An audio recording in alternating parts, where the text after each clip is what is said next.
అమ్మమ్మ యోగా డే అని అంటున్నారు కదా, ఉమ్. ఇప్పుడు ఇంటర్నేషనల్ యోగా డే ఎల్లుండ జూన్ 21. 21. మీరు వెళ్తున్నారా అమ్మమ్మ? పిలిచారా నాన్న? పిలిచారు కానీ ఏం వెళ్తాం. ఇప్పుడు యోగా అనేది ఇప్పుడు ఎక్కువైందా అమ్మమ్మ, లేకపోతే మీ కాలం నుంచి అలానే ఉంది? బలి ప్రశ్న. మా కాలంలో యోగా డేలని ప్రత్యేకించి లేవు నాన్న. మా కాలం కన్నా ముందు మా అమ్మ కాలం, మా నాన్నగారు వీళ్ళందరూ చరించినటువంటి జీవన విధానంలో, నిత్య జీవితంలో ఒక నియమావళి, నిత్య జీవితంలో ఒక నియమావళి ఉండేది. అదే గొప్ప యోగా. ఎలా?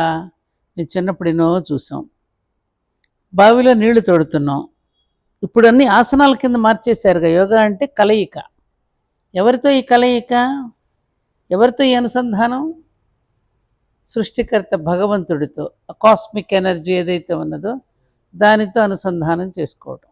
కలయిక అంటే రెండింటిని కలిస్తేనే కదా వచ్చేది. అది పోయింది.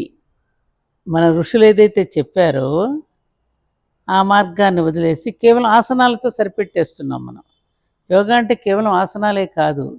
ఈ ఆసనాలు అనేటటువంటి మన నిత్య జీవితంలో లేవా? బావిలో నీళ్లు తోడేవాళ్ళం, చీపురుతో నడుము వంచి ఊడ్చేవాళ్ళం, ముగ్గులు వేసేవాళ్ళం, చెమ్మ చెక్క చారుడేసి మొగ్గ అంటూ చేతులు అటు ఇటు చప్పట్లు కొడుతూ ఆడేవాళ్ళం. గుడిగుడి కొంచెం గుళ్ళో రా. ఏమ్మా ఈ పాటలు ఆటలు దీంతోనే ఒక కబడ్డీ ఆడినా, ఇంకేమిటి రకరకాల తొక్కుడు బిళ్ళ ఆడినా, ఈ ఆటలన్నింటిలో కూడా యోగాని దానితో పాటు మజ్జిగ చేయటం, ఇంట్లో మనం చేసేటటువంటి నిత్య కృత్యాల్లో నిర్వహించే మన బాధ్యత, వీటన్నిటి యోగా కదా. మన జీవితం యోగ మన పూర్వీకులందరూ కూడా కర్మజీవులు, కర్మయోగులు. వాళ్ళంతా కర్మయోగులు. ఈరోజున ఎవరో నాకు పెట్టారు, బ్రహ్మాండంగా ఉంది వాట్సాప్లో ఒక మెసేజ్. ఎంత బాగుందంటే, మాకు ఆ కాలం ఏమి నేర్పింది? ఆ కాలంలో మేము ఎలాంటివి నేర్చుకున్నాం?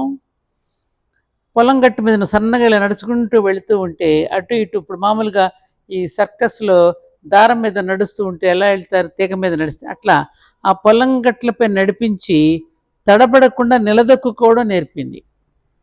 అటు ఇటు పొలంలో పడిపోకుండా సన్న గట్టు మీద నడవాలంటే ఎలా ఉంటుంది? అది నిలదొక్కుకోవాలిగా. ఆ నిలదొక్కుకోవడం నేర్పింది. వాగు పక్కన నీటి చెలిమలు తీయించి, వాగు పక్కన నీటి చెలిమలు తీయించి శోధించే తత్వం నేర్పింది. నీటి కోసం, సీతాఫలం కోసం చెట్ల చుట్టూ తిరిగించి అన్వేషణ నేర్పింది. చిన్నప్పుడు ఏం చేసేవాళ్ళం? సీతాఫలాలు కోసుకోవడానికి పొలాలు కట్టడం పరిగెత్తేవాళ్ళం, తమ్ముళ్ళు మేమంతా కలిసి. ఈ ఆకు చాటున ఎక్కడో వెనక్కు ఉండేది. ఇది ఎక్కడుండదని ఆకులు అటు ఇటు కదిపించి సీతాఫలం కోసుకొచ్చేవాళ్ళం. అన్వేషించడం ఏదో నేర్పిందిగా. తుమ్మముళ్ళు పల్లేరుగాయల గుచ్చులతో జీవితం పూలపాన్పు కాదని నేర్పింది. ఆ ముళ్ళలో రాళ్లలో తిరిగి ఆ పల్లేరుగాయలు అప్పుడు గుచ్చుకుంటూ ఉంటే జీవితం ఎప్పుడు కూడా పూలపాన్పు కాదని. చిన్న చిన్న దెబ్బలు తగిలితే నల్లాలమన ఆకు ఒకటి ఉండేది, ఆ ఆకు పసరు పోయించి చిన్న చిన్న ఇంటి వైద్యం చిట్కాలు నేర్పింది. ఏమిటది ఏంటంటారు, మన ఇదివరకు కూడా ఒకసారి చెప్పాను నీకు. కొండ మీద కుక్కిరాయి కాలు జారి కింద పడితే ఏం మందు ఏం మందు అని చెప్పి వేపాకు రసము లేకపోతే వేప నూనె పసుపు రాసి చిట్కాలన్నీ నేర్చుకున్నాం చిన్నప్పుడే.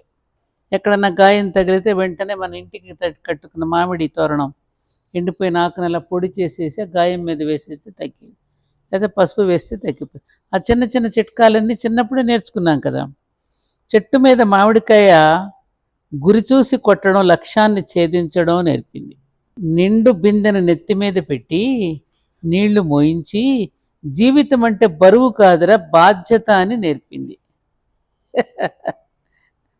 బావి నుండి బొక్కెనతో నీళ్లు తోడించి బ్యాలెన్స్గా బరువు లాగడం నేర్పింది. ఇంటి ముంగిటకు అతిథి దేవతలు హరిదాసులు గంగిరెద్దులను రప్పించి ఉన్న దాంట్లో కొంత పంచుకునే గుణం నేర్పింది. అందుకే పిల్లలతో పంపించేది మా అమ్మ కూడా. హరిదాసులు వస్తే మేము వెళ్ళి వేసేవాళ్ళం. చిన్నప్పటి నుంచి దాన గుణం అలవాటు చేశారు మాకు. అమ్మ హరిదాసు వచ్చాడు, బియ్యము కూరగాయలు సమర్పించరండి అని పంపేవారు. విస్తరిలో అన్నం అంచులు దాటి, విస్తరిలో అన్నం అంచులు దాటి కింద పడిపోకుండా తినే ఒద్దికను నేర్పింది. ఇప్పుడు పిల్లలు ఎలా తింటున్నారు? ప్లేటు చుట్టూ ఎంగిలే ఉంటుంది, కంచం చుట్టూ ఎంగిలే. ఆ ఒద్దికగా తినడం ఎవరు చేస్తున్నారు ఇప్పుడు? ఒక్క పిప్పర్మెంట్ని, లేదంటే ఒక వెనక ఉసిరికాయలాగా ఉండేవి పిప్పర్మెంట్ బిళ్ళలని బట్ట వేసి కొరికి ముక్కలు చేసి కాకి ఎంగిలి పేరుతో స్నేహితులతో పంచుకోవడం నేర్పింది. మేమందరం చేసినవి ఈ పనులన్నీ. కాకి ఎంగిలి తినిపించడం, ముళ్ళు గుచ్చుకోకుండా ఒక్కటొక్కటిగా రేక్కాయలు తెంపే ఓర్పుని నేర్పింది. నిజంగానే కదా, రేక్కాయలు తెంచుకుందామంటే ఈ ఏళ్ల నిండా గుచ్చుకుంటాయి. ఒడుపుగా ఇట్లా 2 వేళ్ళు పెట్టి 2 వేళ్ళ సందుల్లో నుంచి ఒడుపుగా ఆ రేక్కాయని తెంపడం ఎట్లాగో నేర్పింది. ఆ ఒడుపు తెలియాలిగా. ఇప్పుడు మీ అందరికి ఎంతమంది తెలుసా ఈ ఒడుపు? దారంతో విల్లుని చేయించి వస్తు తయారీ మెలకువలు నేర్పింది. ఇవన్నీ మేమే తయారు చేసుకునేవాళ్ళం. బాణాలు, దీపావళి పండుగ వస్తే టపాసాలు కూడా మేమే తయారు చేసుకునేవాళ్ళం. అత్త, మామ, అన్న, వదిన, అమ్మమ్మ, నాయనమ్మ, తాతయ్య వరుసలతో ఊరంతా ఒక ఆత్మీయ కుటుంబం ఆత్మీయత నేర్పింది. కులాలకు అతీతంగా, మతాలకు అతీతంగా అందరినీ బాబాయ్, పిన్ని, మామ అంటూ పిలుచుకునేవాళ్ళం. మన ఇంట్లో బంధువులనే కాదు, అందరినీ. ధైర్యంగా బ్రతికే పాఠాలు నేర్పిన మన బాల్యానికి మరి జీవితాంతం మనం రుణపడి ఉందాం. బాగా రాశాడు ఎవరో కానీ.